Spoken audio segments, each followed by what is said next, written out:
What are you guys drinking right now? So I am drinking a Lake of Bays Brewing Company's Early Warning Juicy IPA. I am still drinking the same bottle of wine that I was drinking on Friday night, which is a bottle of Shiraz, which is called Cambalala. James just gets a bottle of wine for every day of the week. I am drinking a Brewdog Punk AF.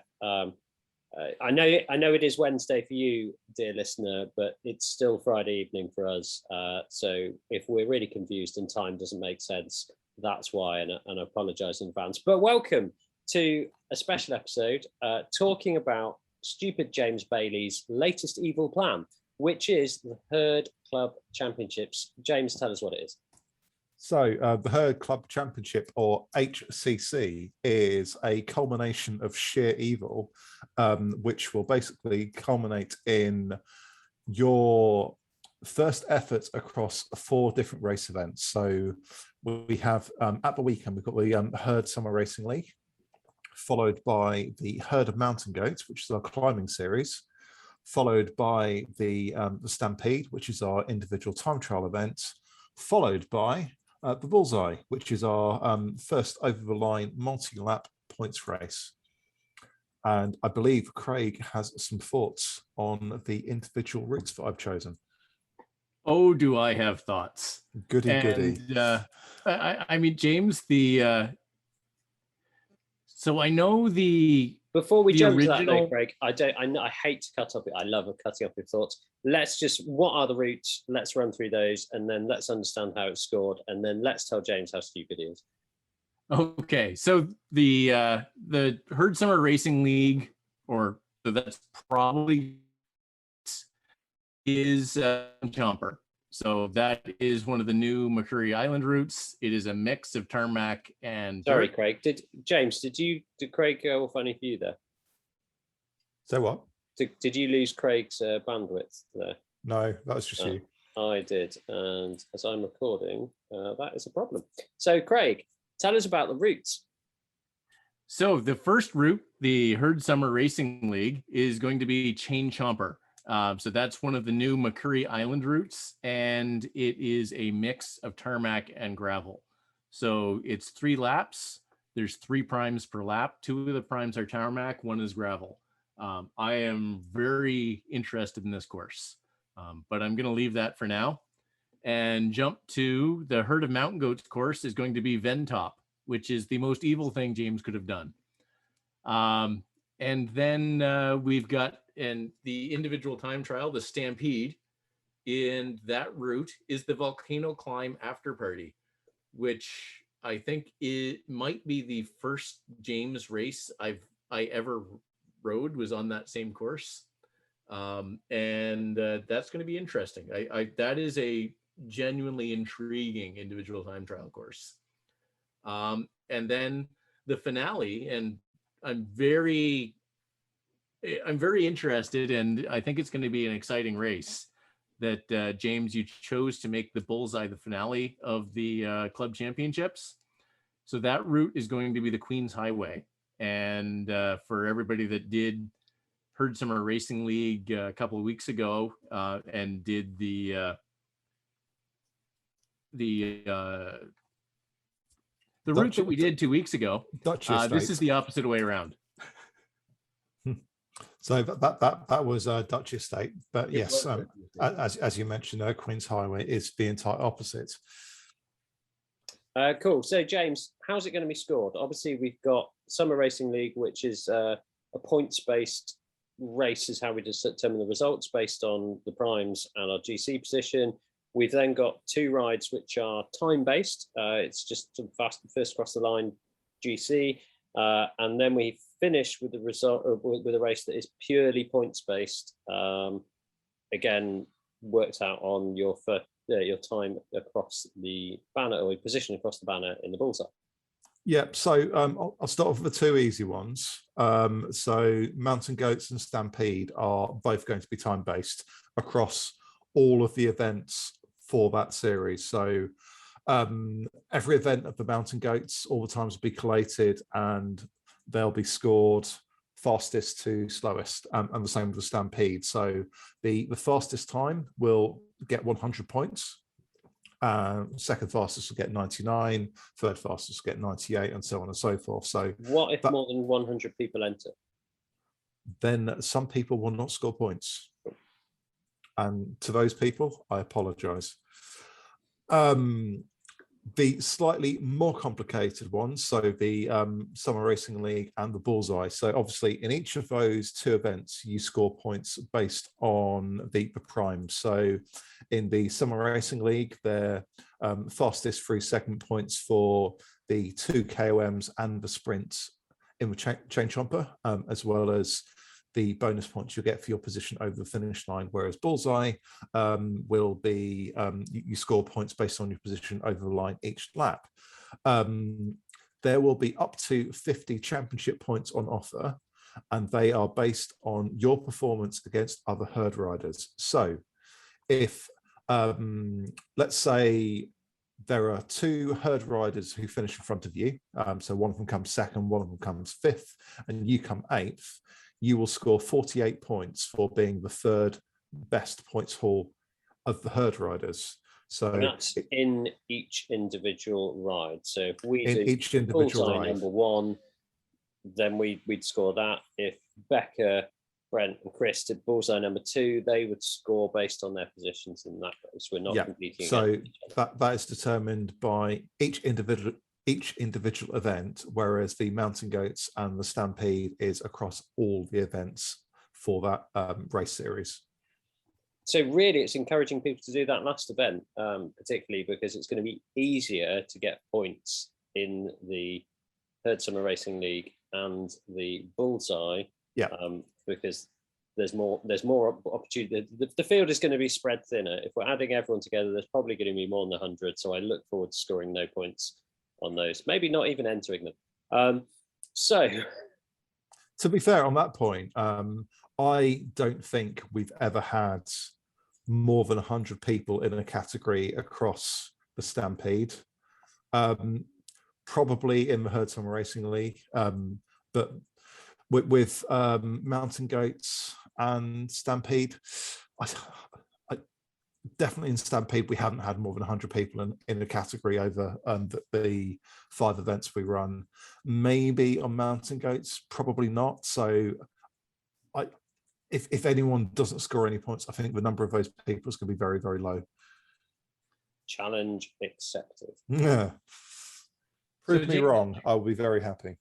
So James, I do think you will have, I fully expect that for all 3 of Mountain Goats, Stampede, and Bullseye, these will be some of the best attended events you've ever had. So we have 456 Cs in the herd, for example. So there is the potential, but bring it on. Put this into context, Steve. So we have 7,200 plus members in the Herd Racing League.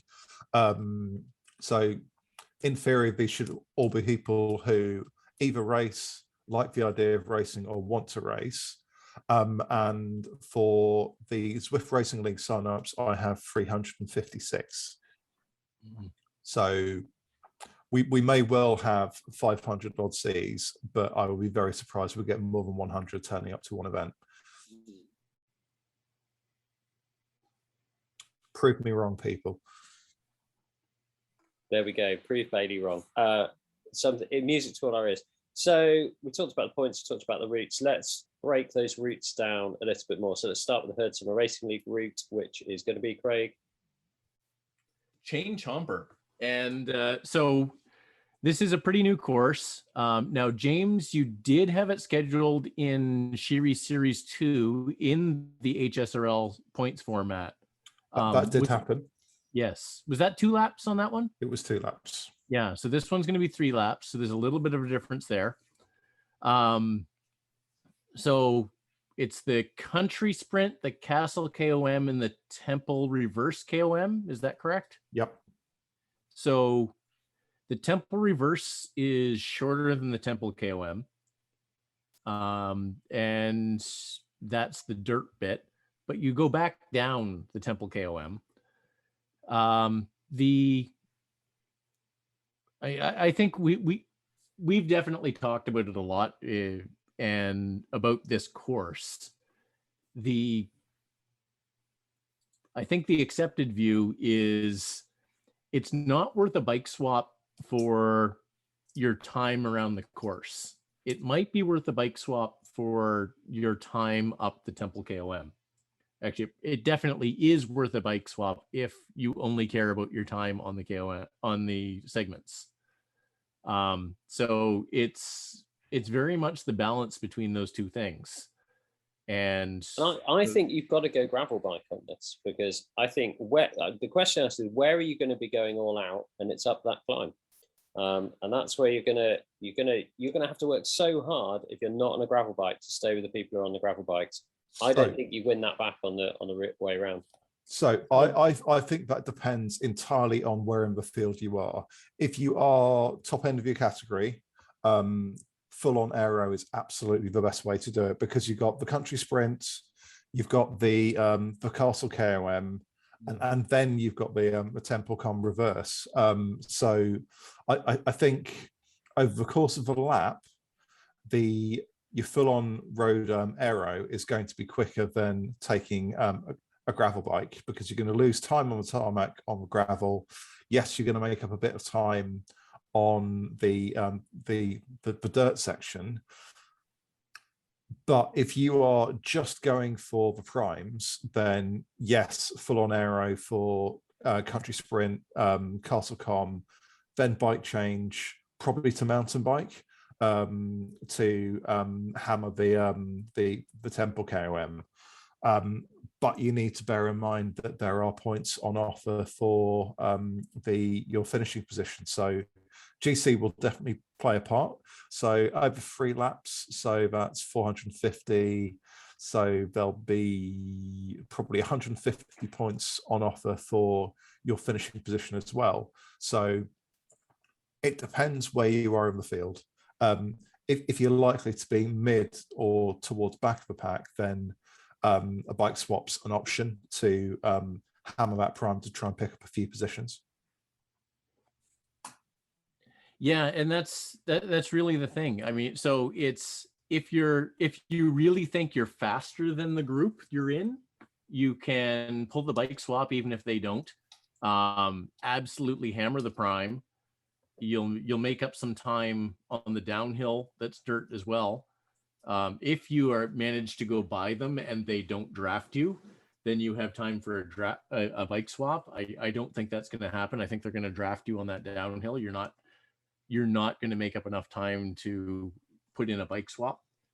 So as far as pure position and lap time, it's the bike swap doesn't work.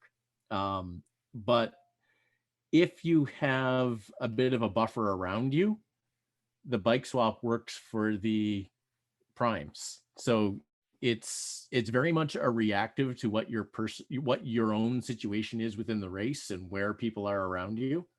And so I think it's an absolutely brilliant race to have in the Herd Championship for that reason. So I guess my question is, Craig, and this is where I'm still confused on this, is that so I'm considering we're going to have very evenly categorized races here. So let's have Craig Martin racing against Craig Martin. You're going to put your big effort in on the longest climb, which is the gravel climb. How many seconds ahead of Craig Martin on his all-round bike is Craig Martin on his gravel bike going to be? And how much of an effort does Craig Martin on his all-round bike then have to put in to catch gravel bike Craig Martin on the descent, where you're not scoring any points, Mike? So the problem is gravel bike Craig Martin is going to be way behind long before that, because the gravel bike doesn't go as fast on the tarmac. It doesn't go as fast through the sprint. It doesn't go as fast up the Castle KOM. So that's the problem, and that's why I'm saying it's road bike until you're in a situation to swap for for the gravel bike or mountain bike for the climb itself. So to me, that's the plan. The plan is your best aero or the Tron, hammer the sprint, hammer the Castle KOM, And then you've got if you're in a group, you want to stay with that group. So if a bunch of people in the group stop and do a bike change before the start of the segment, maybe you could consider it at that point. But if nobody does, you stay with the group. The group is going to make a big difference. I think even if like you're in the front group and half of them decide to stop and do a bike change, I'd be saying, yeah, let them see if they can catch me. I would still think that in the course of a race, if you're in the front group and some people decide to do a bike swap, they are not going to catch you back, even on the downhill. No, I think that's correct, James. It's the only time you're going to do a bike swap is if there's a gap in front and behind of you. Yeah, 100% agree. So if you're not in a group anyway, do the bike swap, hammer that prime, and then hopefully you end up in a group before the sprint. Cool. So let's move on to the next event, the herd of mountain goats up Von Top. It's not very sophisticated. It's really dull. You basically time trial your way to the top. You can't really draft people. Pick your best climbing bike. Anyone want to add anything to that? So my notes on this are: this is the climb. It's steep and long. Good luck. I think the best recommendation, and James, you can jump in a sec, when we did this as the finale to the Herd Summer Racing League last year, is it's all about pacing. So James and I raced, and we were almost the last two riders in the field at the bottom of the climb, and we just sat at a tempo. So I remember sitting at 3.4 watts per kilogram the whole way up, and I did it in just under 90 minutes. And I was whooping and hollering, beating riders up there that I'd normally get smashed by on the road because they'd gone really hard at the start, trying to make a race out of it, help each other out, and they'd just collapse. So it is basically an uphill time trial, this one. Yeah, and I think we were both racing being in the same race, and I think when we got to the start of the actual KOM, and you have to do a bit of climbing just to even get to the start, that I think I was about 75th position. And I ended up finishing about 38th, I think, just from not going mental at the start. Like, and there were people going out the start at like 5-6 watts a kilo. Why would you do that when you've got an hour and a half climb pretty much as soon as you turn right? So yeah, I'm absolutely with Steve. Pace it. Have an idea of what you can do for 90 minutes to 2 hours, and pace it properly. Don't get carried away at the start. Yes, it is a Zwift race, but you don't need to go out at 10 watts a kilo. Just hold what you can do for that period of time, and you will do an awful lot better than people who go off hard early. So just on that recap of the last time we raced Ben Top in one of James's races, Steve, you did pound me on that race. Did I? Blimey. Other tips I will give you, and it's less applicable on Von Top because it's strangely a more consistent climb, but one I've definitely learned from trying to do the Alp faster is that you've got to watch out for when the gradient falls off, because you'll sit there in the same gear and your watts drop massively. And if anything, you want to go slightly harder on the flat bits because you get more of a speed gain. Oh, that's Craig is shaking his head. Eric has proven this. You go harder on the flat bits because you go faster. Oh, my internet has played up with you, Craig. Please start again with your objection. You go hardest on the, you go hardest on the steepest bits. You go the hardest when you're going the slowest. That's what it is. However, yeah, you do want to make sure that your speed doesn't drop too much, or your power doesn't drop too much going around those flat bits. So yes, you have a point, but most power when you're going slowest. Cool. So Craig broke up loads there. What I heard was him saying Steve is right a lot. So moving on. No one ever hears Steve is right. What Craig was saying, and yes, no, he was breaking his internet up. I'm just doing a funny, James. His internet didn't go that bad. So on that moves on to the actual time trial, which is on Volcano Climb After Party. So pretty flat around the island, and then you hit the volcano climb and go up for 7 to 9 minutes. So, Craig, I'm sorry, I'm jumping in and probably like stealing your thunder a bit. You'll go around the Watopia volcano flat route twice before doing the same route the third time, but you don't go all the way around the volcano. This time you go up it on the third time round. I love this route. I think it's brilliant. And I think for an individual time trial, it's super because you've got your watt bomb guys who'll be like chucking down 300 plus watts the whole way round, bringing up a bit of a lead on the guys who are a bit lighter and can't hold those watts, and then they start to come back. And can they come back enough to get over the top of the volcano with enough of a gap to be able to hold on the descent to the finish line? Doesn't this finish at the top of the climb? I think this finishes at the top of the climb, James. It does finish at the top of the climb, so you don't need to worry about making that gap. You just need to finish in front of them. So again, this is all pacing. As Craig says, you want to be able to go your fastest when the riding is hardest. That's going to be up the climb. However, it's not that steep a climb, so it's a really fun ride. It's a really good one for the all-rounder. This.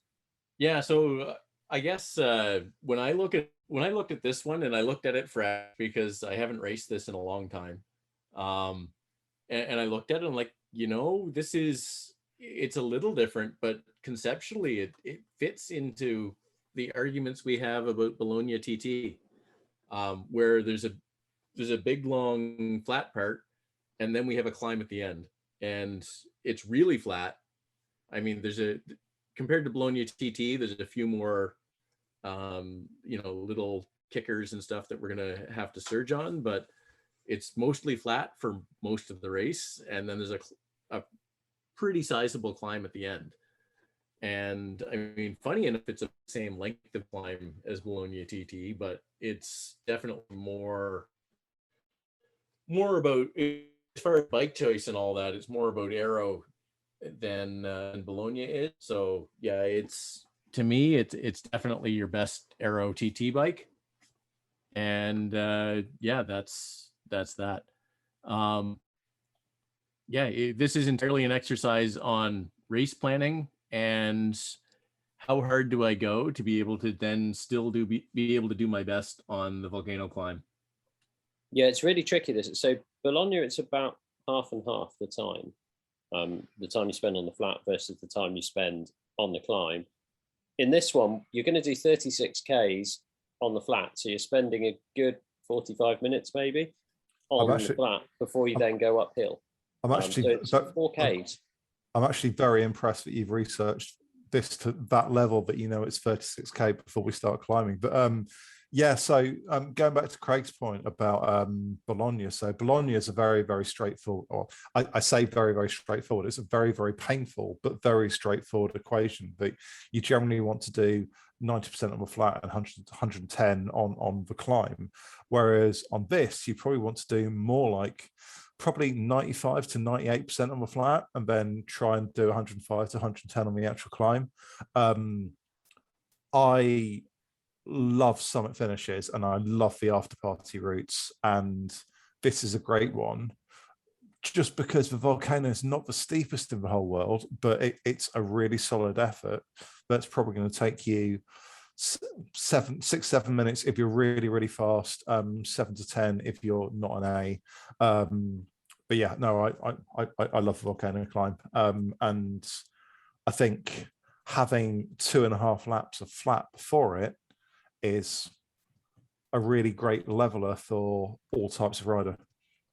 And this is where I disagree slightly with the Bologna equation. So I think this is going to come down to more, where are you fast? So like you said, your guys who push big watts out, there's probably more to be gained by them going faster on the flat, which is because we know watts come into play on the flat to make you go faster.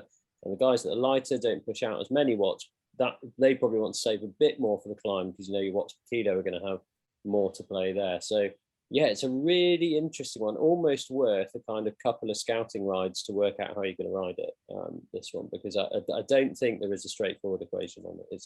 It's a fun route. I'm looking forward to it. Which brings us on to the bullseye. Yes, so this is, as we said, the reverse of the route we did. So we did a long sprint at the top of the hill, but it's still a pretty flat route, although it is, for saying it's a pretty flat route, there's still some quite punchy climbs in it. It's your best aero bike, isn't it? Yeah. Yeah, it absolutely is. And but I think what's interesting about this direction is that it's uphill to the banner, and it's mostly uphill for quite a ways to the banner. So which I guess it is in the other direction as well, but the uphill right at the banner is steeper. And definitely bullseye compared to HSRL that we did in Dutchy Estate a couple of weeks ago. In being first across the banner, it definitely gives people that are not as punchy a little more of a chance. And I know, Steve, this is your big complaint about HSRL.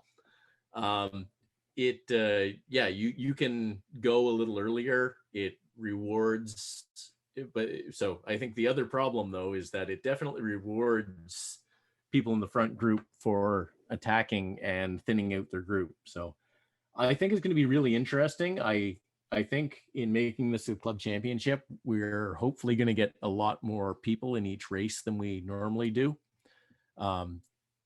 Definitely, and I think I didn't mention this when we talked about HSRL, but I'm hoping that people looking for the smaller race, and looking for trying to space out their races over the whole of the club championships. I'm hoping it all evens out and we end up with a good field in each bracket or each time slot, but we'll see what happens.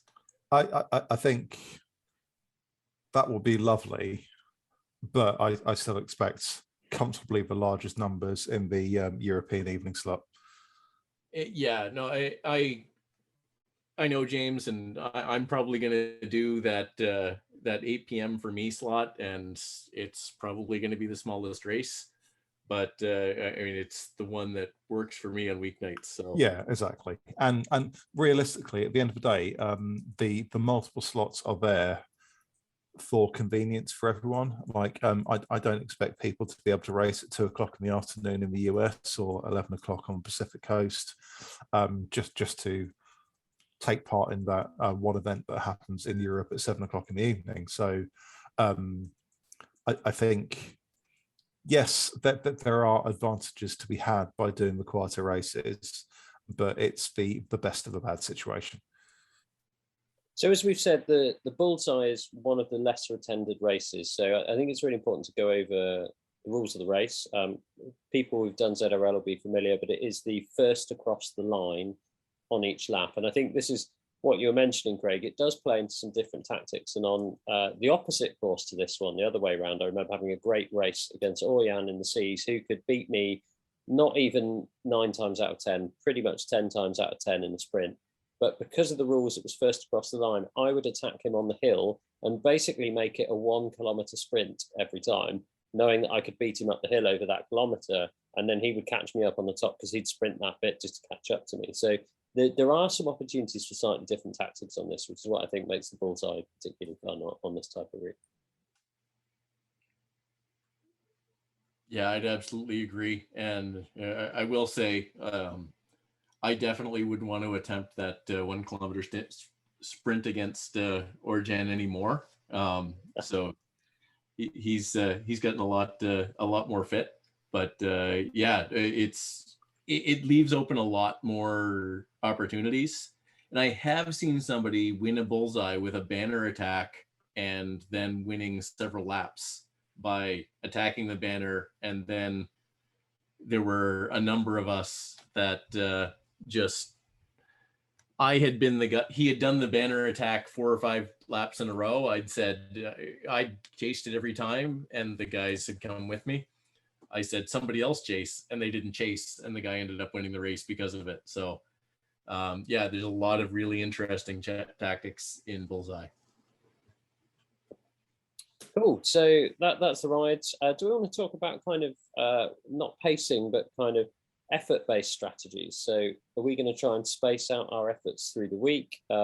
Obviously, you've got kind of Friday, Saturday, Sunday, Monday, all quite close to each other, with 3 events in that time, haven't we? So how are we thinking? Are we spacing it out, or are we going for not pacing but spacing?